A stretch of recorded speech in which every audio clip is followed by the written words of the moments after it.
Well, we find Rogers here spending his Saturday night engaged in a certain amount of learning and intellectual pursuits. He's learning more here about nitinol, which is, by all accounts, just about the most flexible metal known to man. By all accounts, we mean Rogers' extensive research, notably a little bit of Googling, and then very much avoiding the AI slop which came up. Of course, we know that this flexible metal will come in handy as a metaphor very shortly, and also this is a little bit of respite for Rogers, who's feeling a little bit on the delicate side, having been hitting the boozers in Newport from about 10:30. What is our tortured analysis here, provided by this spiralling shape? It is Swindon kind of bending a little bit to accommodate Newport, but never really, you feel, on reflection, I should say, looking in significant definition of breaking under the noble pressure,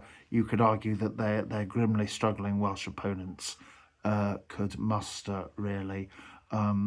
For all the energy they put into it, Newport, and I think they did, whatever their frustrated home fans might have said, there's only one moment that you can recall of fear and nerves where Nathan Opoku drove into the penalty box and put his shot wide. Other than that, Swindon had their early lead through Ollie Palmer and kept hold of it with ultimately a degree of security, much as that second half did feel quite long at times. So perhaps a mental test passed as much as a performance test in some senses. There were sort of two big excuses that you could have offered should Swindon have not gone on to claim a victory. The late absence of Aaron Drinan, who had to be withdrawn in the warm-up, and the pitch that Ollie Palmer vividly described as drier than the Sahara, which Paul Bowden alluded to, that certainly didn't make it easy for Swindon to play any kind of passing game. And I think Darren Oldacre suffered with that in particular. So those factors might have let teams who weren't feeling quite so mentally strong and stable find a way not to win.